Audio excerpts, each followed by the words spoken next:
Hello दोस्तों, आपका स्वागत है एमपीपीएससी पाठशाला में और मैं हूं नीलू। हम पढ़ रहे हैं एमपीपीएससी प्री 2025 के लिए टेस्ट सीरीज़। ये जो टेस्ट हैं यह चैंपियन स्क्वायर द्वारा उपलब्ध कराए गए टेस्ट हैं और जो आंसर हम देखेंगे वह भी इनकी आंसर शीट में प्रोवाइड किए गए आंसर ही हम आज देखने वाले हैं। आज हमारा यूनिट नंबर 4 एमपी ज्योग्राफी का जो टेस्ट है इसको हम देखने वाले हैं।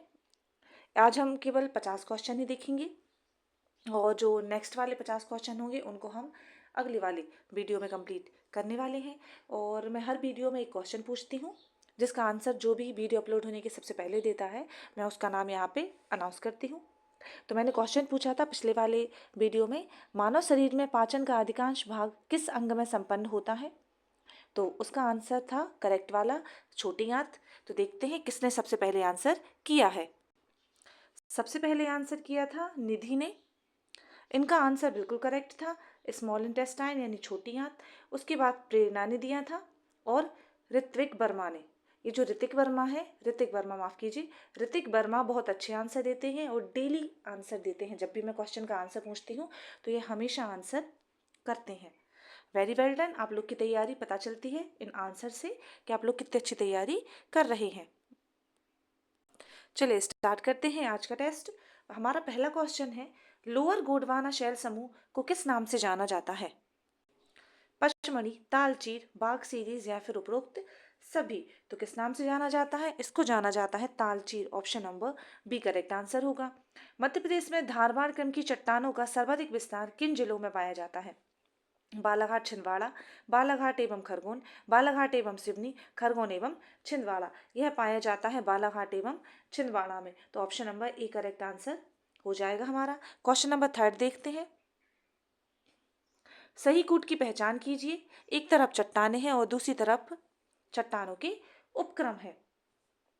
तो धारवाड़ चट्टाने कहाँ पे? तो वह है सकौली।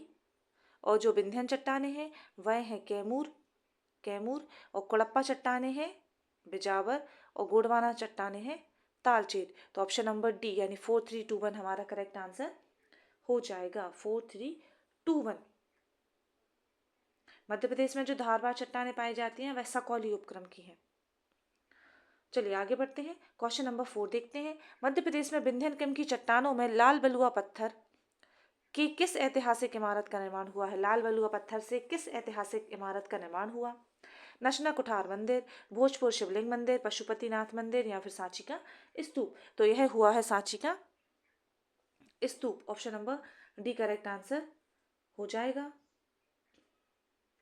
जो लाल बलुआ पत्थर है विंध्यन क्रम की चट्टानों से प्राप्त लाल बलुआ पत्थर द्वारा रायसेन जिले में सांची के स्तूप, सतना जिले के भरोत स्तूप और ग्वालियर के किले का निर्माण किया गया है। आगे बढ़ते हैं। Question number 5। निम्न में से कौन सा मध्य प्रदेश का न्यूनतम सिंचित जिला है? बालाघाट, भोपाल, डिंडोरी, विदिशा। बालाघाट, भोपाल, डिंडोरी, विदिशा। तो यह है Dindori. Option number C correct answer होगा। मध्य प्रदेश के निचले विंध्यन क्रम की चट्टानों के रूप में सेमरी उपक्रम का विस्तार किस नदी घाटी क्षेत्र में पाया जाता है? सोन नदी घाटी, ताप्ती नदी घाटी, चंबल नदी घाटी या फिर पैंच नदी घाटी। तो यह पाया जाता है सोन नदी घाटी। Option number A. Question number 7। मध्य प्रदेश के किस पठार को नदियों का मायका कहा जाता है? मध्य भारत का पठार, मालवा का पठार, बुंदेलखंड का पठार और रीवा पन्ना का पठार। तो यह कहा जाता है मालवा के पठार को। Option number B. अगर दोस्तों वीडियो यूजफुल लगे और अच्छा लगे तो लाइक कर देना और चैनल को सब्सक्राइब भी कर लीजिए।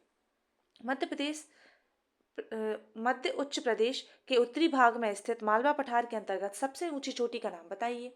गोमनपुर चोटी, धजारी चोटी, सिगार चोटी और गुडविल चोटी। तो वह है क्या? सिगार चोटी। मध्य प्रदेश में स्थित बुंदेलखंड पठार के पश्चिम में किस पठार का विस्तार पाया जाता है? विंध्यन कगार प्रदेश, मालवा पठार, बघेलखंड का पठार और मध्य भारत का पठार। तो वह पाया जाता है मालवा का पठार। Option number B. Question number 10। Madhya Pradesh के किस पठार के अंतर्गत मृदा अपरदन की सर्वाधिक समस्या पाई जाती है? मालवा पठार, बघेलखंड का पठार, रीवा पन्ना का पठार या फिर मध्य भारत का पठार। तो यह पाई जाती है मध्य भारत के पठार में। Question number 11। सही कूट की पहचान कीजिए। एक तरफ पहाड़ियां हैं और दूसरी तरफ उनकी ऊंचाई दी गई है। तो जो धूपगढ़ चोटी है वह है 1350 मीटर, तो फर्स्ट का थर्ड हो जाएगा, यानी कि इस ऑप्शन में दिख रहा है। फिर है चूलगिरी पहाड़ी, तो वह है कितनी, 1215 मीटर। सिगार चोटी है 881 और अमरकंटक चोटी है 1067। तो ऑप्शन नंबर सी हमारा करेक्ट आंसर होगा, ऑप्शन नंबर सी। आगे बढ़ते हैं, क्वेश्चन नंबर 12। मध्य प्रदेश में सिंचाई के स्रोत के रूप में किसका सबसे अधिक योगदान है? तालाब, नहरें, तालाब एवं नहरें, कुआं एवं नलकूप। तो यह होता है कुआं और नलकूप, ऑप्शन नंबर डी। मध्य प्रदेश में कुल सिंचित भूमि के 67.3% भाग की सिंचाई कुओं और नलकूपों द्वारा होती है, 67.3% की। Question number 13। E.R. सुब्रमण्यम तथा टी शिवन नारायण ने तापमान और वर्षा के वितरण के आधार पर मध्य प्रदेश की जलवायु को कितने भागों में बांटा है? 2, 5, 4 या 3? यह बांटा हुआ है 3 भागों में, option number D correct answer हो जाएगा। यह है अर्ध शुष्क अथवा स्टेपी, गर्म शीतोष्ण वर्षा जलवायु और उष्ण कटिबंधीय आर्द्र एवं शुष्क जलवायु, इन 3 भागों में बांटा है। साल किस प्रकार के वनों का प्रमुख वृक्ष है? उष्णकटिबंधीय आर्द्र पतझड़ वन, उष्णकटिबंधीय शुष्क पतझड़ वन, उष्णकटिबंधीय कटीले वन और उष्णकटिबंधीय आर्द्र पहाड़ी वन। तो यह है उष्णकटिबंधीय आर्द्र पतझड़ one, option number A correct answer हो जाएगा। Question number 15। मध्य प्रदेश के निम्नलिखित क्षेत्रों में से कौन से क्षेत्र में मानसून के दौरान सबसे कम वर्षा होती है? उत्तर पूर्व, उत्तर पश्चिम, दक्षिण पूर्व या फिर दक्षिण पश्चिम में? यह होती है उत्तर पश्चिम में, option number B. Question number 16। Madhya Pradesh में मालवा पठार के अंतर्गत पाई जाने वाली जलवायु के संदर्भ में निम्नलिखित में से कौन सा कथन असत्य है? मालवा पठार में समशीतोष्ण जलवायु के लक्षण पाए जाते हैं। मालवा के पठार के पश्चिम एवं उत्तर पश्चिम भाग में 50 से 75 सेंटीमीटर की मध्य वर्षा होती है। मालवा के पठार के अंतर्गत अरब सागर की मुंबई शाखा से अधिकांश वर्षा होती है। मालवा पठार के पूर्वी भाग में बंगाल की खाड़ी द्वारा कम तथा पश्चिमी भागों में सर्वाधिक वर्षा होती है। तो करेक्ट आंसर हमारा हो जाएगा ऑप्शन नंबर डी। हमसे असत्य पूछा था तो यही वाला स्टेटमेंट हमारा असत्य है, बाकी ये सब सत्य है। Question number 17। मध्य प्रदेश में निवाड़ क्षेत्र के अंतर्गत काफी कम वर्षा होने का प्रमुख कारण क्या है? इस क्षेत्र में सिर्फ चक्रवर्ती वर्षा होती है। इस क्षेत्र की समुद्र तट से दूरी अधिक है। इस क्षेत्र में दक्षिण पश्चिम मानसून प्रभावी नहीं होता। इस क्षेत्र में सतपुड़ा पर्वत श्रृंखला की वृष्टि छाया पड़ती है। इसका डी वाला ऑप्शन करेक्ट हो जाएगा। इस क्षेत्र में सतपुड़ा पर्वत श्रृंखला की वृष्टि छाया पड़ती है। आगे बढ़ते हैं, क्वेश्चन नंबर 18। देखिए हम लोग बिना टाइम वेस्ट किए हुए केवल क्वेश्चन कंप्लीट कर रहे हैं, तो आप लोग भी देख सकते हैं कितनी मेहनत लगती है इनको करने में। तो प्लीज़ वीडियो को लाइक कर लें और चैनल को सब्सक्राइब भी ज़रूर कर लें। और आप लोग के लिए बहुत सारा कंटेंट इस चैनल पे अवेलेबल है, तो आप लोग प्ले लिस्ट में जाके देख सकते हैं। मध्य प्रदेश के उज्जैन जिले में डोंगला में स्थित अत्याधुनिक वेधशाला का नाम किस खगोल शास्त्री के नाम पर रखा गया है? आचार्य बराहमिहिर, आचार्य भास्कराचार्य, आर्यभट्ट, सुब्रमण्यम चंद्रशेखर। तो वह रखा गया है आचार्य बराहमिहिर के नाम से। Question number 19। मध्य प्रदेश में काली मिट्टी के क्षेत्र का विस्तार मालवा पठार के अतिरिक्त कहाँ पाया जाता है? छत्तीसगढ़ मैदान, नर्मदा घाटी, बघेलखंड क्षेत्र, मध्य भारत क्षेत्र। यह पाया जाता है नर्मदा घाटी, option number B correct answer हो जाएगा। मध्य प्रदेश के बैतूल जिले में भैंसदेही पठार के अंतर्गत किस मृदा का विस्तार पाया जाता है?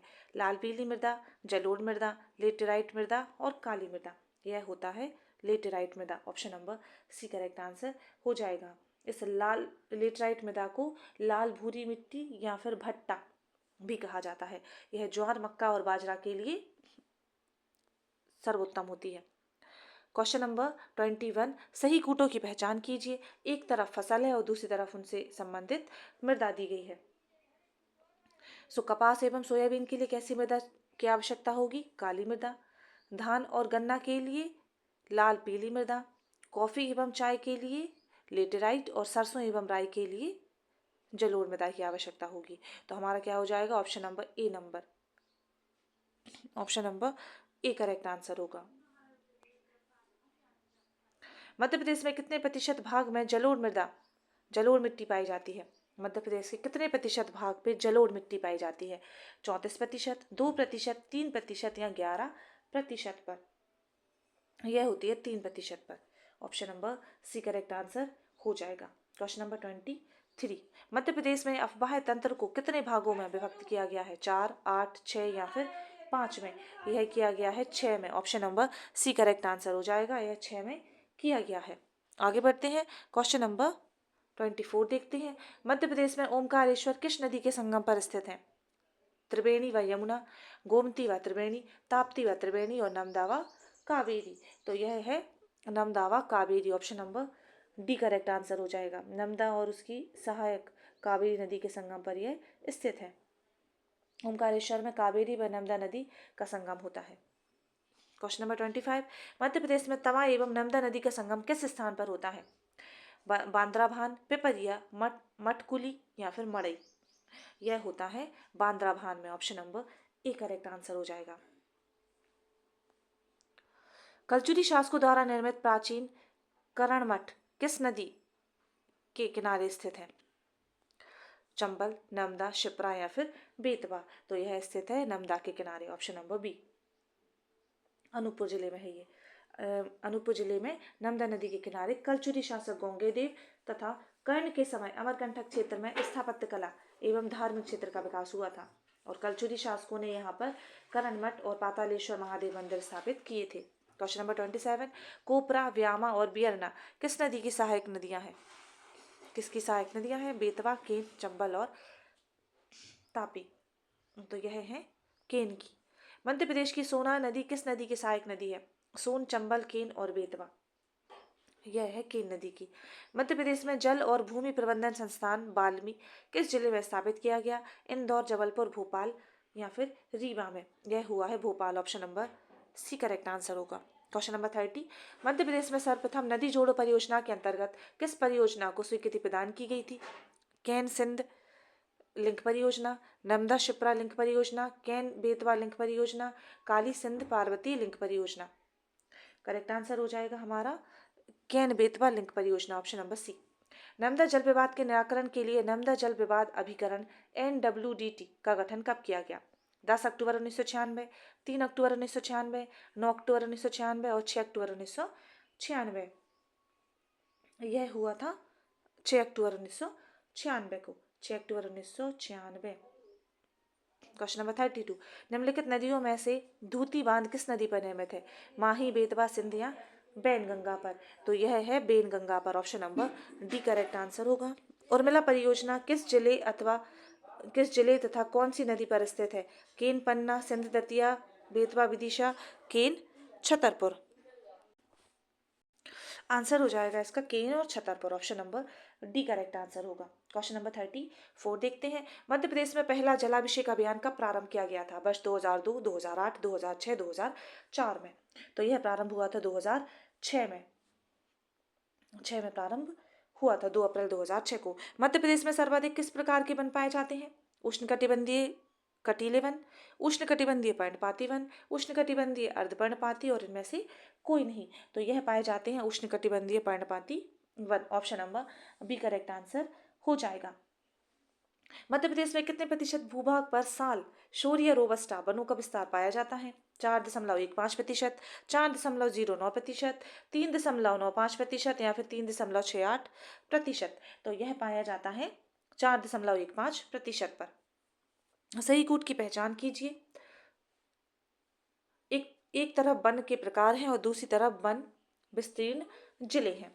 तो हमारा सबसे पहले सागौन वन यह पाए जाएंगे होशंगाबाद, बैतूल और छिंदवाड़ा में। जो साल वन है वह पाए जाएंगे सीधी उमरिया मंडला में। तो पहले का हमारा तीसरा फिर चौथा है, तो हमारा ये वाला आंसर जाएगा करेक्ट। फिर मिश्रित वन होंगे तो वह पाए जाएंगे भोपाल, जबलपुर, सागर में। और कटीले वन पाए जाएंगे शिवपुरी, भिंड और मुरैना में। तो बी नंबर करेक्ट है। मध्य प्रदेश राज्य बांस मिशन का गठन कब किया गया? 3 जुलाई 2013, 3 जुलाई 2014, 3 जून 2013 या फिर 3 जून 2014 को? तो यह हुआ था 3 जुलाई 2013 को। निम्नलिखित में से क्या मध्य प्रदेश औषधीय पौधा मिशन का कार्य नहीं है? क्या इसका कार्य नहीं है?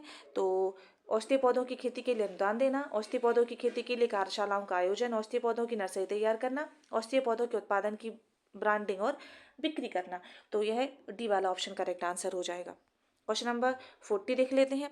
मध्य प्रदेश में औषधीय पौधा हर्रा का प्रमुख स्रोत किस क्षेत्र में विद्यमान है? तो यह विद्यमान है सतपुड़ा में कार श्रेणी में, ऑप्शन नंबर ए। मध्य प्रदेश में राज्य आपदा प्रबंधन प्राधिकरण MPSDMA का गठन कब किया गया? यह किया गया था 5 सितंबर 2007 को। मध्य प्रदेश के किस अभ्यारण्य के अंतर्गत चौकीगढ़ का किला स्थित है? चौकीगढ़ का किला तो यह स्थित है सिंगौरी अभ्यारण्य के अंतर्गत, option number B correct answer हो जाएगा। क्वेश्चन नंबर 43, सोन नदी और महानदी के जल विभाजक का कार्य कौन सा पठार करता है? कौन सा पठार करता है? यह करता है देवगढ़ पठार, option number B correct answer होगा, देवगढ़ का पठार। क्वेश्चन नंबर 44, मध्य प्रदेश के अंतर्गत कान्हा किसली राष्ट्रीय उद्यान के संदर्भ में निम्नलिखित कौन सा कथन असत्य है? तो कान्हा किसली राष्ट्रीय उद्यान प्रथम टाइगर रिजर्व है। वर्ष 2017 में इसका शुभंकर भूरसिंह बारहसिंगा जारी किया गया। यह कृष्ण मृग, काला हिरण और ब्रेडी प्रजाति का बारहसिंगा यहाँ पाया जाता है। यहाँ पर स्थित बमनी दादर को सूर्यास्त पॉइंट के रूप में जाना जाता है। यहाँ पर दक्षिण भारतीय आर्द्र मिश्रित सागौन वन पाए जाते हैं। इनमें से हमें असत्य कथन हमें बताना है, तो वह हो जाएगा डी नंबर का। मध्य प्रदेश में पन्ना राष्ट्रीय उद्यान के अंतर्गत प्रदेश का तीसरा जैव आरक्षित क्षेत्र कब घोषित किया गया था? तो यह हुआ था 23 अगस्त 2011 को, इसकी डेट याद रख लीजिएगा। मध्य प्रदेश में सर्वप्रथम कृषि आर्थिक सर्वेक्षण कब जारी किया गया था? कृषि आर्थिक सर्वेक्षण वह हुआ था 2012 में, option number D. Farm to fork Madhya Pradesh की किस नीति का दृष्टिकोण है? फार्म टू फॉर्क किसका है? तो यह है राज्य जैविक खेती नीति का, ऑप्शन नंबर सी। मध्य प्रदेश की मुख्यमंत्री खेत तीर्थ योजना का उद्देश्य क्या है? यह उद्देश्य है इसका किसानों को आधुनिक कृषि केंद्रों का श्रवण, विशेषज्ञों का मार्गदर्शन दिलाना, ऑप्शन नंबर सी। मध्य प्रदेश के दक्षिणी कोयला क्षेत्र के अंतर्गत पेंच कान्हन कोयला क्षेत्र का विस्तार किन जिलों में पाया जाता है? सिंगरौली छिंदवाड़ा, होशंगाबाद छिंदवाड़ा, शहडोल छिंदवाड़ा या होशंगाबाद सिंगरौली में? तो यह पाया जाता है होशंगाबाद और छिंदवाड़ा में। जबलपुर ताप विद्युत परियोजना हेतु जलापूर्ति किस नदी से होती है? किस नदी से होती है? यह होती है बरगी से। क्वेश्चन नंबर 51, बाण सागर जल विद्युत परियोजना से किन राज्यों में विद्युत आपूर्ति की जाती है?